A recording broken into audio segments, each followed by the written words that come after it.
ጤና ይስጥልኝ እንዴት ናችሁ? ሰላም ጎሳዬ ነኝ። ቻናሉን ሰብስክራይብ በማድረግ ጀምሩ። ላይክ እና ሼርም እንድታደርጉ ላስታውሳችሁ። የቻምፒየንስ ሊግ ምሽቶች ተመልሰዋል። በጣም የሚገራርቡ አሪፍ ጨዋታዎችን እየተመለከትን ነው። ቼልሲ እና ባየር ሚኒክ ያደረጉትም ጨዋታ እንደዚሁ ከሚጠበቁ መካከል ነው። በእርግጥ ባለሜዳው ባየር ሚኒክ ነው። አሊያንዝ አሬና ላይ የተደረገ ጨዋታ ነበርና ለቼልሲ በራሱ ወደዚህ ከራቀበት የውድድር መድረክ ወደዚህ መመለሱ በራሱ በተጠናቀቀው የውድድር ዘመን እንደ ትልቅ ስኬት ነበር ማለት ይቻላል። ደግሞም ነው አራተኛ ደረጃን ይዞ ማጠናቀቅ በሊጉ የቻምፒየንስ ሊግ ቦታን ይዞ እንዲያጠናቀቅ አድርጎታል። በዚህ የውድድር ዘመንም ወደ ትልቁ መድረክ ውድድር መጥቷል። ደግሞ ከዛ አስቀድሞ የክለብ ወርልድ ካፕ የዓለም የክለቦች ዋንጫ አሸናፊ መሆኑንም መዘንጋት የለብንም። በጣም የሚደንቅ ቡድን እየሰሩ ነው ያሉት ኤንዞ ማሬስካ እና ተጫዋቾቻቸው በጣም ወጣቶች ናቸው። ደግሞ በቴክኒክ የላቀ ችሎታም ያላቸው ናቸው። አሁን አንድ ኮሄሲቭ ዩኒት ነው የሚጠበቀው እንደ ቡድን መዋሃድ ደግሞም እየታየ ያለ ነው። በፕሪሚየር ሊግ ካልተሸነፉ 3 ቡድኖች መካከል አንደኛው ነው። ከሊቨርፑል እና ክሪስታል ፓላስ ጋር ይቀመጣል። ሽንፈትን አልቀመሰም እስካሁን። ግን ወደዚህ ወደ ትልቁ መድረክ ሲመጣ በቻምፒየንስ ሊግ በጣም ብዙ ኤክስፒሪየንስ ያለው ትልቁን በጣም የተደራጀውን ቡድን ባየር ሚኒክን ነበር የገጠመውና ቼልሲ እንግዲህ በቻምፒየንስ ሊግ መድረክ ከሜዳው ውጪ በአሊያንዝ አሬና በራሱ ጥፋት በባየር ሚኒክ ተቀጥቷል። ጨዋታው እንግዲህ በባየር ሚኒክ አሸናፊነት ነው የተጠናቀቀው 3-1 በሆነ ውጤት። ባለቤቶቹ ባዳድ ኤግባሊ እና ቶድ ቦሊም ወደ ሚኒክ አቅንተዋል። በአሊያንዝ አሬና ተገኝተዋል። 100ኛ ጨዋታውን ያደረገው ኮል ፓልመር ለቼልሲ የመጀመሪያ የቻምፒየንስ ሊግ ጎሉንም አስቆጥሯል። ሁለተኛ ጎልም አስቆጥሮ ነበር አልጸደቀም እንጂ የኤንዞ ማሬስካ ወጣቱ ቡድን በየዋህ ስህተቶቹ ማለት ይቻላል ተቀጥቷል። በባየር ሚኒክ በቼልሲ አሰልጣኝነት የመጀመሪያ የቻምፒየንስ ሊግ ጨዋታቸውን የመሩት ጣሊያናዊ አሰልጣኝ የቢጫ ካርድ ተመልክተዋል። እነዚህ እንግዲህ በጨዋታው የነበሩ ነገሮች ናቸው። ቼልሲ ከባየርን የገጠመው ሪል ቴስት ነው ወይ እንድንልም ደግሞ ያስገድደናል። እስካሁን ከገጠማቸው ቡድኖች ፔዥን ክለብ ወርልድ ካፕ ለነገሩ የዓለማችን ምርጡ ቡድን እንደሆነ ይታወቃል ፔዤ እና ያንን ቡድን እንዴት አሳምኖ እንዳሸነፈው በጨዋታ በልጦ በጣም ጥሩ እንቅስቃሴን አድርጎ ጎሎችን አስቆጥሮ ጎል ሳይቆጠርበት ነው ያጠናቀቀው እና ይሄ ወጣት ቡድን አሁን ያገኘው ደግሞ ባየር ሚኒክን ነው። ባየር ሚኒክ በጣም ኤክስፔሪየንስ ያለው ቡድን ነው። በዚህ የውድድር መድረክ ደግሞ ተጫዋቾቹ በጣም ልምድ ያላቸው እና ደግሞ የተደራጀ ከግብ ጠባቂ እስከ አጥቂ ድረስ ሙሉ ቡድን ነው ማለት ይቻላል እና ይሄን ሪል ቴስት ነው ልንለው እንችላለን። እናንተ ማስተያየት ሰጡበት። ምን ትላላችሁ? ቼልሲ ከመድረኩ ርቆ ቆይቷል። በቻምፒየንስ ሊግ ስብስቡ በጣም ወጣት ነው። የባየርን ደግሞ በመድረኩ ወይም በውድድሩ ያለው ኤክስፒሪየንስ ደግሞ የተጫዋቾችን ብቃትና ጥንካሬ ደግሞም ልምድ በደንብ እንደጠቀመው ተመልክተናል። ቼልሲ በስህተቶቹ ነው ጎል የተቆጠረበት። ለስህተት ያጋለጠው ደግሞ ለመቋቋም የሚከብደው ቼልሲ የከበደው የባየርን ፕሬሲንግ ነበር። በጣም ፕሬስ ያደርጉ ነበረ። ዲያዝ ይሁን ግናብሪ፣ ኦሊሴ ይሁን ኬን በጣም ፕሬስ ያደርጓቸው ነበረ ቼልሲዎችን። በተለይ በግራና በቀኝ ደግሞ የቀኙማ እንደው በጣም አስፈሪ እንደሆነ በጨዋታው ሙሉ ተመልክተናል። የኦሊሴ ማጥቃት ለኩኩሪያ ፈተና የነበረ ነው። እንደው ኩኩሪያ ባይሆን በዛ በኩል በጣም ውጤታማ ኳሶች ክሮስ ወይም ፓስ እየተደረጉ ለባየር ሚኒክ ተጨማሪ ጎሎችም እንደሚቆጠሩ ማሰብ ይቻል ነበር። የኩኩሪያ ጥንካሬንም አብሮ ማንሳት ይቻላል። ራሱ ለጎል ባይሞክር ማይክል ኦሊሴ ፓስና ክሮስ ያደርጋል። ደግሞ ስሩ ቦሎችም አሉት። ይሄ ተጫዋች ኳስ እግሩ ላይ ሳያቆይ ፈጣን ውሳኔዎችንም ይወስናልና በጨዋታው የተመለከትነው በጣም ምርጡ ተጫዋች ነው። አደጋ ይፈጥራሉ ያላቸውን ደግሞ የቼልሲ እንቅስቃሴዎች እንደዚሁ ተጫዋቾቹ ላይ ጥፋት በመፈጸም ያስቆማቸው ነበር። ወይም እንቅስቃሴው ከማደግ ወይም ከመፈጸም ያጎድለውም እንደነበረ ተመልክተናል። እንደውም የሚገባውን የቢጫ ካርድ ለማየት ዘግይቷል ብዬ ነው ማምነው እኔ። በባየርን እንግዲህ ቼልሲን በስህተቶቹ ሲቀጣው ሃሪኬን ምክንያት ነበረ። አንድ በፍጹም ቅጣት ምት፣ ሌላ ደግሞ በክፍት ጨዋታ ነው ጎል ያስቆጠረው። ጨዋታው ህይወት ነበረው። በጣም ደስ የሚል ጨዋታ ነበር። እንደውም በመጀመሪያው አጋማሽ 3 ጎሎች የተቆጠሩበት የባየር ሚኒኩ ተከላካይ ጆናታን ታህ የቀይ ካርድ ይገባዋል ሲሉ የተከራከሩት ኤንዞ ማሬስካ ለክርክራቸው የተሸለሙት የቢጫ ካርድ እና በጨዋታው መነጋገሪያ የነበሩ ናቸው። ይሄ በመጀመሪያው አጋማሽ ነው። ባየርን እንግዲህ በ20ኛው ደቂቃ የመሪነት ጎል ከማግኘቱ በፊት ተጨንቆ ነበር በቼልሲ አይደለ? ቼልሲ ጫና እያደረገበት ነበረ፣ ስጋትም ሆኖበት ተመልክተናል። ገና በ6ኛው ደቂቃም ኤንዞ ፈርናንዴዝ እንግዲህ ከኮል ፓልመር በጣም ጥሩ ኳስ አግኝቶ ነበረ፣ ግን ቶሎ ወስኖ ማስቆጠርም የሚገባው ነበር፣ ግን አልሆነም። መነሻው እንግዲህ የዮሹዋ ኪሜ ቅጣት ምት ነበረ። በሂደት ያ ኳስ ነው እንግዲህ በቀኝ በኩል ማይክል ኦሊሴን ያገኘው። ዦዋው ፔድሮን በቀላሉ አልፎ ክሮስ አደረገ። ከዚያ እንግዲህ ቻሎባ ነክቶ መረብ ላይ ያረፈው ኳስ ማለት ነው። ቻሎባ በጫና ውስጥም ነበረ፣ በዳዮ ፓሜካኖ ጫና ውስጥ ነበር ይሄ ተጫዋች እና ጎሉ ያው ኦን ጎል ሆኗል። ጎሉ እንግዲህ የቼልሲን የአይምሮ የመቋቋም ችሎታን የሞከረ እና ደግሞ አይምሮዊ ጥንካሬውንም የፈተነ ነበር ማለት ይቻላል። ነገር ግን ለባየርን ሁለተኛ ስጦታ ሰጥቷል። ቼልሲ እንግዲህ የሚወጣውን ተራራ በራሱ ላይ እያከበደ ነው የመጣው በእነዚህ ስህተቶቹ። ከ7 ደቂቃዎች በኋላ ብቻ ነው እንግዲህ ይሄ ሆኖ የመጀመሪያው ከተቆጠረ በኋላ። እስከዚህ አጋጣሚ ድረስ ግን ሃሪኬን ይሄ ነው የሚባል ደግሞ ተሳትፎም አልነበረውም። በሳጥን ውስጥ ሞይሴስ ካይሴዶ ያንን ጥፋት እስኪሰራበት እስኪጠቀልለው ድረስ ሃሪኬንን በብዙ አልተመለከትነውም ነበር። በመጨረሻ ግን ያው ጥፋት ተፈጽሞበት በሱ ምክንያት የፍጹም ቅጣት ምት ተገኝቷል።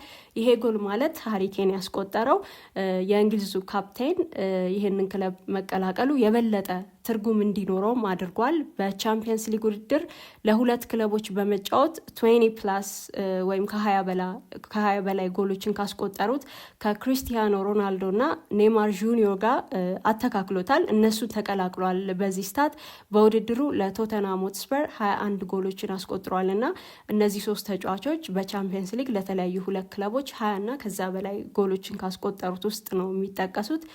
ቼልሲ ማጥቃት ላይ ውስንነት ነበረበት። በባየርንም ጥንካሬ ነው፣ ያው በቼልሲ ድካም ብቻ አይደለም። ቼልሲ ኳስና መረብ እንዲያገናኝ ኦሊሴ ያው በመጨረሻም ፓልመር እንዲያመልጥ እንዲሮጥ ፈቀደ።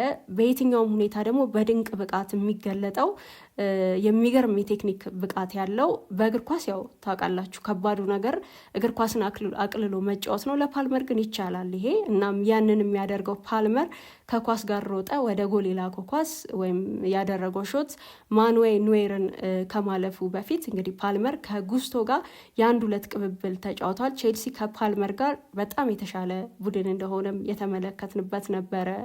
ይሄ አጫወት ምንም ጥያቄ የለውም። ቼልሲ ፓልመርን ሲጨምር በጣም የተሻለው ቡድን እንደሚሆን በእርግጠኝነት መናገር ይቻላል።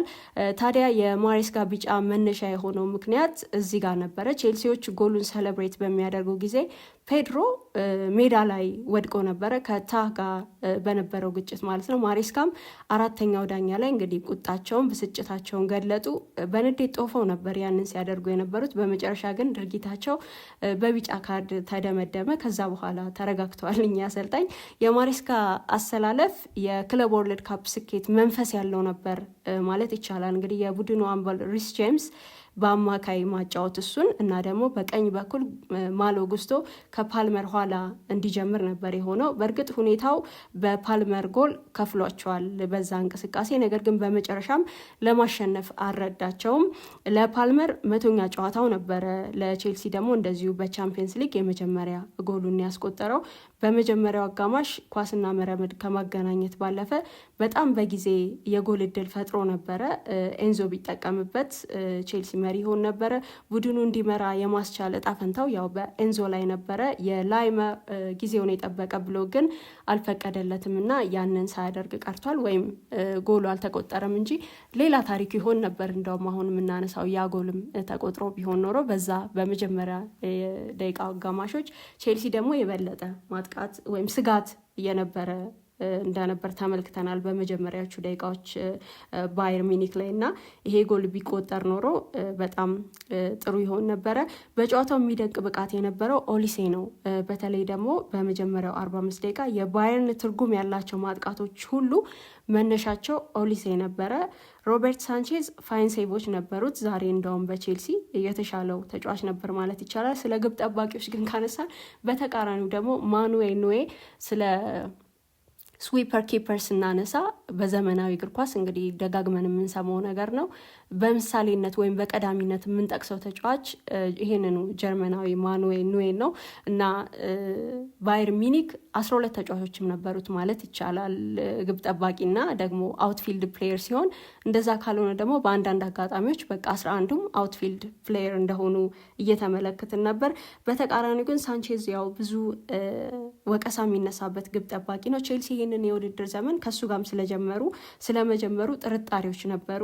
ግን ያው ከተጀመረ በኋላ በዚህ በቻምፒየንስ ሊግ ጨዋታም ቢሆን ሮበርት ሳንቼዝ ፋይን ሴቮች ነበሩት። እንደውም ከዚህ የበለጠ ጎል ስላለመቆጠሩ ቼልሲ ሳንቼዝን ማመስገን አለበት። ይሁንና ግን ባየርን ሌሎች እድሎችን ለመፍጠር አልሰነፈም። በተደጋጋሚ ያንን ሲያደርግ ነበር። ሶስተኛ ጎል ለማግኘትም አልዘገየም።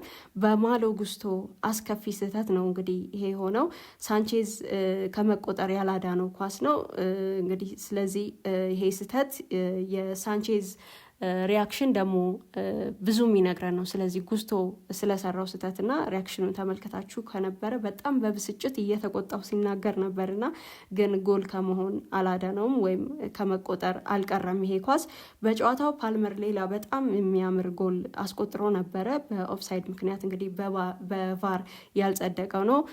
ኒኮላ ጃክሰን ከቼልሲ ወደ ባየር ሚኒክ ያቀና ተጫዋች ነው እና በመጨረሻ ደቂቃዎችም ቢሆን ተቀይሮ ገብቶ እናት ክለቡን ገጥሟል ማለት ይቻላል ቼልሲን። እኔ ስለ ኒኮላ ጃክሰን በክለቡ ቢቆይ ደስተኛ ከሚሆኑት መካከል ነበርኩኝ።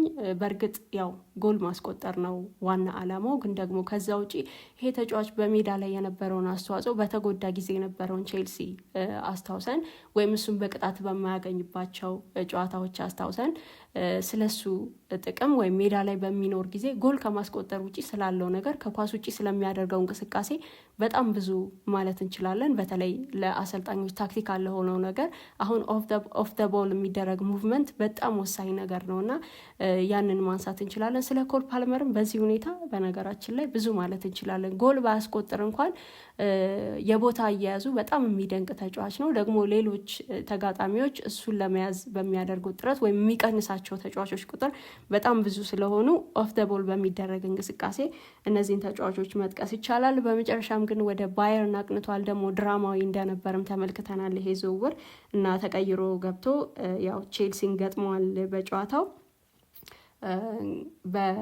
ባየርን በኩል እንግዲህ ያሰላለፉ ኑዌ ነው ያው ግብ ጠባቂ ላይ የነበረው። ስታንሲች፣ ኡፓሜካኖ እና ላይመር ናቸው። ከኋላ ፓቭሎቪች እና ደግሞ ዮሹዋ ኪሚህ በጣም የሚደንቅ ተጫዋች ነው በባየር ሚኒክ ለረጅም ጊዜ። እንደዚሁ ደግሞ በግራ በኩል ዲያዝ፣ ሰርጅ ግናብሪ እንዲሁ ደግሞ ማይክል ኦሊሴ እና በፊት መስመር ኬንን ይዞ ነበር የገባው ይሄ ቡድን። በቼልሲ በኩል ሳንቼዝ፣ ኩኩሪያ፣ ቶሲን፣ አደራቢዮዮ፣ ቻሎባ እና ጉስቶ ናቸው የጀመሩት። ከኩኩሪያ በቀር ደካማ ነበሩ ማለት ይቻላል እነዚህ ተጫዋቾች። በተለይ የተከላካይ መስመሩ ካይሴዶ እና ጄምስን ከነሱ ፊት አድርጎ ነበረ። እንደዚሁ ኔቶ በግራ በኩል ዛሬ እሱም ደከም ያለ እንቅስቃሴ ነው ያደረገው። ኤንዞ ፈርናንዴስም እንደዚሁ ተቀይሮ ወጥቷል። ኮል ፓልመር ነው በሜዳ ላይ ሲኖር ምን ማድረግ እንደሚችል ተመልክተናል። የቼልሲንም ብቸኛ ምርጥ ጎል ያስቆጠረው እሱ ነው።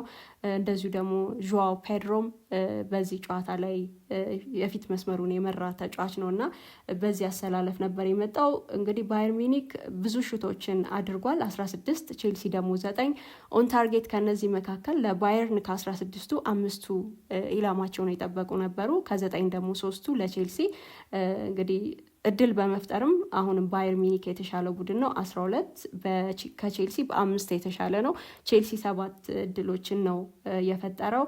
ፖዚሽን ወይም የኳስ ቁጥጥር 55.8 ለባየርን፣ 44.2 ለቼልሲ። በዚህ መንገድ ብዙ ልዩነት ላንመለከት እንችላለን። ቼልሲ ጎሎች ላይ ቢበረታ እንዳልነውም የመጀመሪያ ጎሎች ቢቆጠር ኖሮ ደግሞ የበለጠ ሌላ አውትካም ልንመለከት የምንችል ነበር። ቼልሲ አሁንም ቢሆን እንግዲህ በቻምፒየንስ ሊግ ፌዝ ላይ በስኬት መንገድ ስለመጓዙ በራስ መተማመን አለው። ነገር ግን ምህረት ወይም ደግሞ ይቅርታ በሌለው ውድድር ከዚህ ጨዋታ ብዙ መማር ብዙ ማወቅም ይገባዋል። በውድድሩ ረጅም ርቀት ለመጓዝ ከፈለገ ከዚህኛው ጨዋታ ከባየርን የበለጠ ደግሞ ሌላ ትልልቅ ተጋጣሚዎች ይኖራሉ። ባየርን ግን በጣም ሪል ቴስት ነው ማለት ይቻላል እና በሱ ተፈትኖ ያለፈበት በዚህ ጠንካራ ቡድን ደግሞ በግራም በቀኝ የሚገርም ማጥቃት ያለው መሀሉም ቢሆን ተከላካዩም ቢሆን ግብ ጠባቂውም ቢሆን በጣም ምርጥ ተጫዋቾች ናቸው ያሉት ባየር ሚኒክ እና ሪል ቴስት ነው አሁን ቼልሲ ያገኘው። ከዚህ በኋላ ግን በዚሁ በሊግ ፌዝ በጣም በራስ መተማመን ያለው ቡድን ነው። ግን ረጅም ርቀት መጓዝ ካለበት ከዚህ ጨዋታ ብዙ የሚማርበት ነው። ቻናሉን ሰብስክራይብ ማድረግ እንዳትረሱ። ቪዲዮን ከወደዳችሁስ ደግሞ ላይክ እና ሼር እንድታደርጉ ይሁን።